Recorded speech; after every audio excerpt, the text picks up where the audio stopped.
Question ये कहा गया कि for what prime numbers p in the numbers 3, 7, 8, 5 p so that the number is exactly divisible by 3। बोला गया कि किसी अभाज्य संख्या के लिए p के स्थान पर क्या हो सकती है अगर मैं उसको 3 से भाग लगाऊं तो पूरी की पूरी कट जाए। यही बोला गया क्वेश्चन में। सबसे पहले आपको समझना होगा कि प्राइम नंबर होती क्या है। अभाज्य संख्याएं क्या होती है?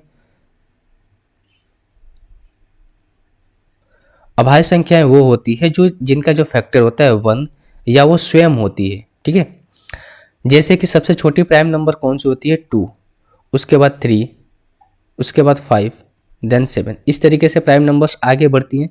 यानी कहने का मतलब ये हुआ कि इनकी एक तो फैक्टर 1 होना चाहिए और एक संख्याएं जो अपने आप उनका फैक्टर होना चाहिए। ऑप्शन आप देखोगे तो ये लिखा गया है 1, 7, 3, 5। क्या 1 प्राइम नंबर है? आप बोलोगे 1 प्राइम नंबर नहीं है, तो ऑप्शन नंबर 1 कतई हो नहीं सकता है।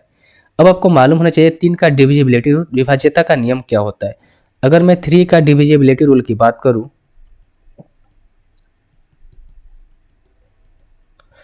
तो ये क्या होता है, सारी संख्याओं को सम कर दो। सम करने के बाद वो संख्याएं अगर 3 से डिविजिबल होगी तो वो संख्याएं क्या होगी? ठीक है, वो संख्याएं क्या होगी? 3 की से वो विभाज्य होगी।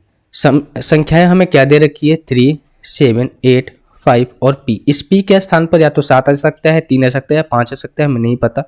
सबसे पहले हमें इनको सम को जोड़ना होगा।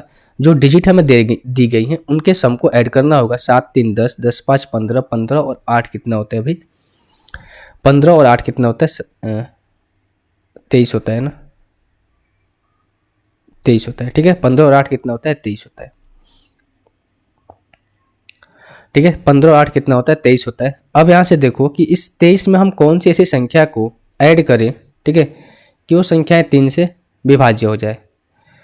तो आप बोलोगे भाई 23 में आप 1 जोड़ेंगे तो वो संख्याएं विभाज्य हो जाएंगी। क्यों? क्योंकि इनका सम कितना हो जाएगा? 24 आ जाएगा। लेकिन मैंने आपको समझाया कि प्राइम नंबर्स में जो सबसे स्मॉलेस्ट वैल्यू होती है वो क्या होती है? 2 होती है, 1 तो होता नहीं है। और जल्दीबाजी में आप क्या करोगे? एक यहाँ से देखोगे, आप आंसर टिक करके आ जाओगे। ठीक है, ऐसे आपको नहीं करना। अब देखो भाई 1 हमें हो नहीं सकता। अगर मैं यहाँ से 7 ले जाऊँ, 7 को रखूँ तो यहाँ पर क्या हो जाएगा? 30 हो जाएगा। अगर मैं इसमें 7 को ऐड करता हूँ ऑप्शन नंबर बी को, तो ये क्या हो जाएगा? 30 हो जाएगा। उसी तरीके से अगर मैं यहाँ से 3 को ऐड करूँ तो हो जाएगा कितना आपका? 26। उसी तरीके से मैं 5 को ऐड करूँ तो कितना हो जाएगा? 28। क्या ये 26 3 से विभाज्य है? क्या 28 3 से विभाज्य है? नहीं है, तो ये ऑप्शन नहीं हो सकता है। जो आपका आंसर होगा वो 7 होगा, ऑप्शन नंबर बी। यानी कि इसमें हम 7 को ऐड करेंगे तो संख्याएं 3 से पूरी तरीके से कट जाएंगी।